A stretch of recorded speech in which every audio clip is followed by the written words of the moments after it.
কেমন যেন একটা ভাব থাকে যে এটা মেয়েরাই সাধারণত হয়, ছেলেরা হয় না। যদি আমাদের ভারতীয় বা আমাদের রাজ্যে এটা 2016 থেকে সাধারণত চালু হয়েছে।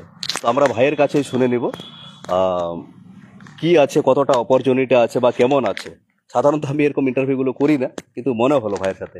ভাই, কি নাম তোমার? নমস্কার, আমার নাম আশির টুডু।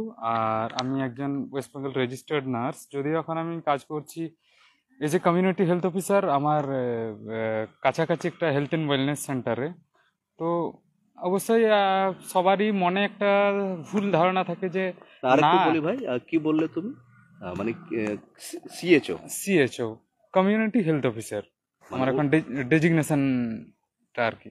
আচ্ছা আচ্ছা, ওটা কারা হতে পারে? ওটা অ্যাকচুয়ালি আগে তোমাকে নার্সিং পাস করতে হবে, তারপর ওটার জন্য মানে যদি তুমি পোস্ট বিএসসি বা বিএসসি থেকে করো তাহলে তুমি ডাইরেক্ট মানে সিএইচও হতে পারো। কিন্তু আচ্ছা যদি তুমি জিএনএম থেকে পাস করো তাহলে তোমাকে একটা সিপিসিএইচ মানে পড়তে হয় 4 মাস 6 মাস। তো আচ্ছা। হচ্ছে সেটা করার পরই এই পোস্টে মানে এলিজেবল আর কি সিএইচও হওয়া যায়। না, এখানে তাহলে আমি যেটা বলি, তুমি বলছো তুমি নার্সের পোস্ট জেএনএম, আর তুমি জেএনএমটা করেছো জিএনএম তারপর হচ্ছে সিএইচওর জন্য আর 4 মাসের একটা ট্রেনিং নিতে হয়। সিএইচওর জন্য। তো আমি যেটা বলি, সাধারণত নার্স মানে আমরা সাধারণত মেয়েদেরকে জানি বা ছেলে নার্স হয় এই বিষয়টা। যখন তুমি এই বিষয়টা জানতে পারলে, মানে কি মনে করলে তুমি এটাতে পড়লে? প্রথমে আমারও খুব আনকমন লাগছিল। আর মানে প্রথমে যে কেউ আমি যদি বলছিলাম যে হচ্ছে ভাই এরকম একটা জিএনএম ব্যাপারটা, তো এটা ছেলেদের অনেকে নার্স হওয়া যায়, আমরা যখন বন্ধুরা আলোচনা করছিলাম তারা অবশ্য কটাক্ষ করছিল, আচ্ছা। এই কি রে ভাই এটা মানে ছেলে হয়ে নার্স এই ব্যাপারটা কেমন একটু না। আমি বলছিলাম অবশ্যই, কিন্তু দেখাই যাক না কি ব্যাপারটা। তারপর পড়াশোনা শুরু হয় 2017 থেকে। তো পড়াশোনা করার পর ফাইনালি চাকরি বাকরি পেয়েছি এখন। মানে আমি না, খুব 2017-তে তুমি অ্যাডমিশন হলে? হ্যাঁ, 2020-তে আমার বেচ শেষ হলো। মানে কয় বছরের কোর্স সেটা? 3 বছর 6 মাস ইন্টার্নশিপ ছিল। মানে টোটাল 3.5 বছর? 3.5 বছর, হ্যাঁ। আচ্ছা। তুমি কোথা থেকে কোর্সটা করেছো? আমি করেছিলাম কর্ণাটক। মানে কোন ইউনিভার্সিটি আন্ডারে পড়ে না? ওটা হচ্ছে হ্যাঁ রাজীব গান্ধী ইউনিভার্সিটি, মানে ওর ইয়েতেই। কিন্তু যেহেতু এটা একটা ডিপ্লোমা কোর্স সেহেতু এটা স্কুলই।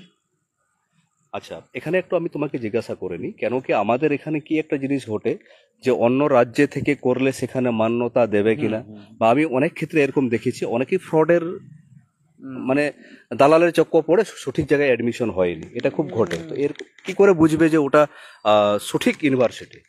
ওই ব্যাপারটা তো হচ্ছে আমারও খুব একটা এক্সপিরিয়েন্স নেই, কিন্তু হচ্ছে যদি যে স্কুলে বা কলেজে অ্যাডমিশন করাচ্ছে সেটা একবার গুগলে সার্চ করে একটু দেখে নিলেই মানে আমি বলবো সেটা ঠিক। আর তাছাড়াও যে কোনো জিনিস মানে ইনফরমেশন সঠিক ঠিকঠাক না পেয়ে সে জায়গায় যাওয়াটা আমি মনে করি না যে অতটা মানে সেফ বলে আর কি। আগে জিনিসটা সম্বন্ধে তোমাকে জানতে হবে, জানতে রিসার্চ হবে। করতে হবে, তারপরেই যাওয়াটা শ্রেষ্ঠ। কারণ কি হচ্ছে আমরা ওয়েস্ট বেঙ্গল আর তাছাড়াও এই পুরুলিয়া বান্ধন এদিকের তো অনেকটা তো একটা কি বলবো বড় শহর সম্বন্ধে সেরকম তো কিছু বিশেষ ইয়ে থাকে না।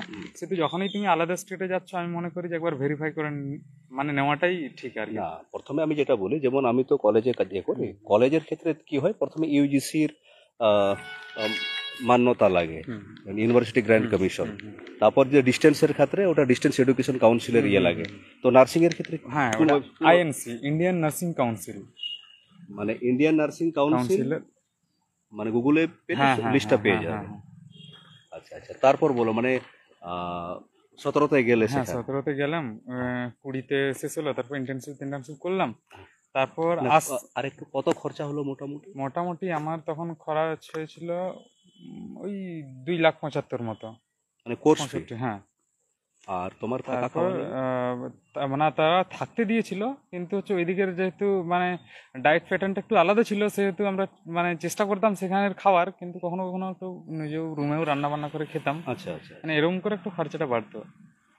আচ্ছা। এরপর তুমি কমপ্লিট হওয়ার পরে আহ, তারপর তোমার বিসে কমপ্লিট হলো, তারপর কি প্রসেস হলো তুমি?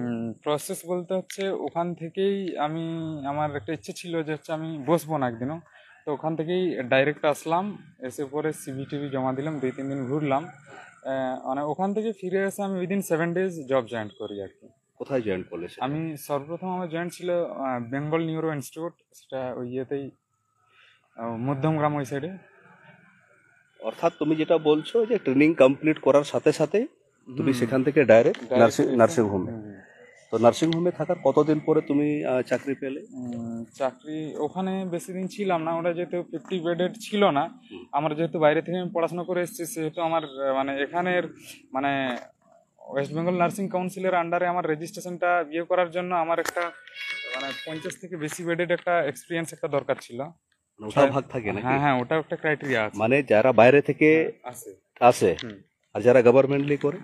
মানে যারা ওয়েস্ট বেঙ্গলে পড়াশোনা করছে তাদের জন্য সেটা লাগে না, আমরা যেহেতু বাইরের থেকে পড়ে আসছি সেহেতু আমাকে এখানের মানে ইয়েটা মানে ওয়েস্ট বেঙ্গল নার্সিং কাউন্সিলের আন্ডারে আমাকে রেজিস্ট্রেশনটা পেতে গেলে আমাকে একটা 50 বেডের একটা এক্সপিরিয়েন্স লাগবে। ওটা কত দিনের? ওটা মিনিমাম 6 মান্থস। আচ্ছা, 6 মান্থ। হুম।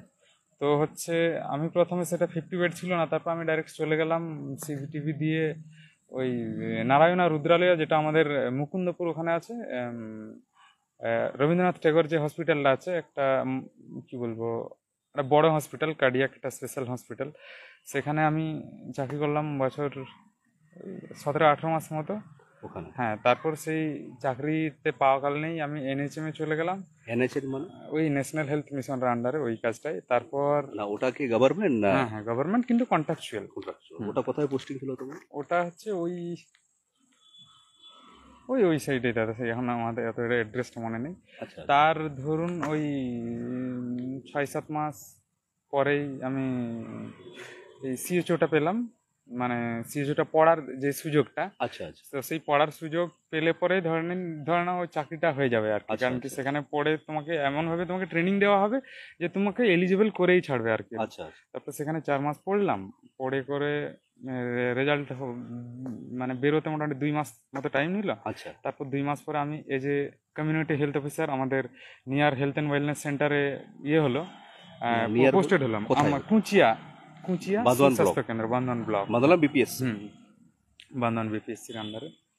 তারপর আবার গ্রেড 2 ইনডোর স্টাফ নার্সের জন্য আবার ভ্যাকেন্সি বেরোয়।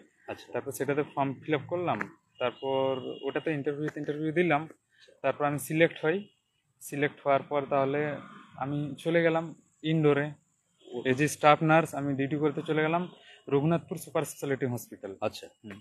তারপর সেখানে করার মানে ওখানে আমি জব করেছি 5-6 মাস মতো। তারপর হচ্ছে যেহেতু একটা সিএচওকে বানাতে একটা সিএচওর একটা পড়াশোনা লাগে, তো সেটা হচ্ছে একটা প্যাকেজ থাকে 80,000 এরকম 80-90,000 একটা।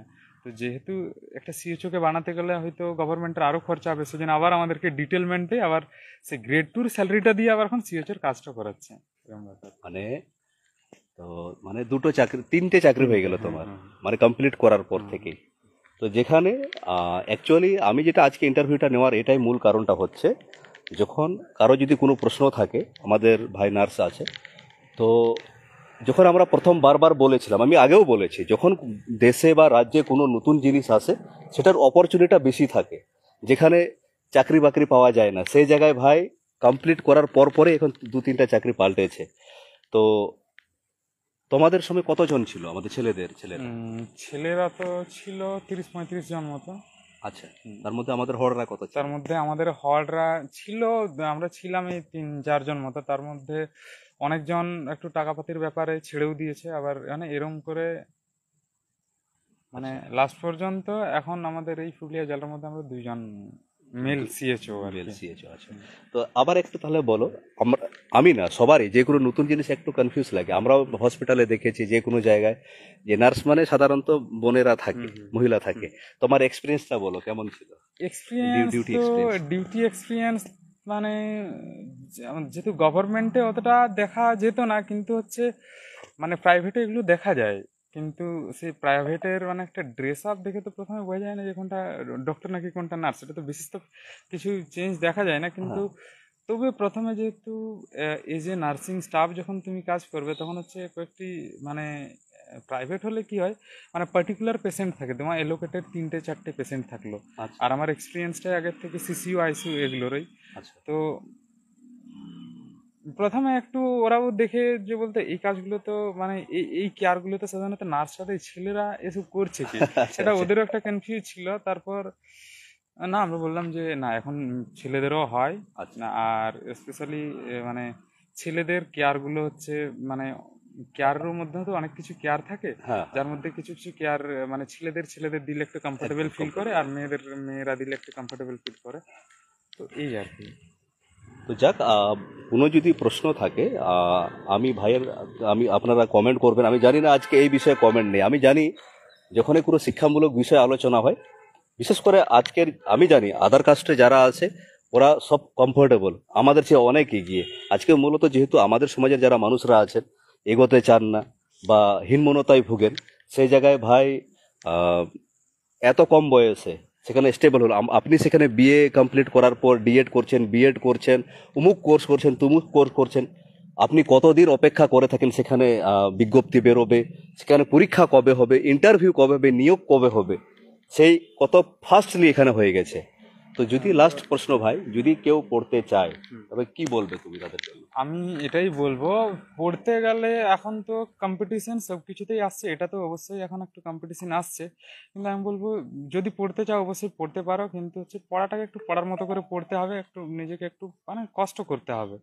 এটাই নইলে হচ্ছে তুমি যদি গভর্নমেন্ট না চাও কিন্তু প্রাইভেটেও এর মানে স্যালারিটাও যথেষ্ট বেশি, বা হচ্ছে প্রাইভেটে কাজ করেও পোষায় আর কি। আমি তো প্রাইভেটে জব করেছি মানে 17-18 মাস মতো। আচ্ছা, তো যাই হোক, গভর্নমেন্টের আশা করেই পড়তে হবে এমনটা বলবো না, কিন্তু হচ্ছে এটা করলে মানে তুমি একটা রোজগার করতে পারবে। আর তার থেকেও বড় কথা হচ্ছে মানুষের সেবা থেকে আর বড় জিনিস তো কিছু হয় না। একদম একদম একদম। এটাই। তো ভাইকে অসংখ্য ধন্যবাদ। আমি দেখিয়ে দিই আমরা কোথায় আছি। আপনারা জানেন এটা হচ্ছে পুরুলিয়া বান্দওয়ান। চারদিকে এইদিকে খুব সুন্দর পাহাড় আছে। আমাদের এখানে আজকে সংবিধান ছেড়ায় মে ইধর হাতাও মে, সেখানে শিক্ষানীতি, ব্যবসা নীতি, পেশাদারিত্ব বা রাজনীতি সমস্ত বিষয়ে আলোচনা ছিল। তো শেষ করে দিই বলতে, আজকে আমি যেখানে বলি যে কোনো জায়গায় গেলে কিছু শিখে আসে। আমি কতটা বলতে যাই বা না বলতে যাই তার চেয়ে শিখতে আসে। আমি যখন এরকম জিনিস বলছিলাম ভাইদেরকে, কেউ শুনতো না। তো আজকে ভাইকে দেখে মনে হলো যে না, আমি যাদেরকে বলতাম তাদেরকে সঠিকই বলতাম। বা আগামী দিনে কেউ যদি নার্সিং করতে চান, ভাইয়ের নাম্বার যদি থাকে আমি ভাইয়ের নাম্বার আপনাদেরকে ফরওয়ার্ড করে দিব। আর কোনো প্রশ্ন থাকলে আপনারা প্রশ্ন করতে পারেন। জোহার।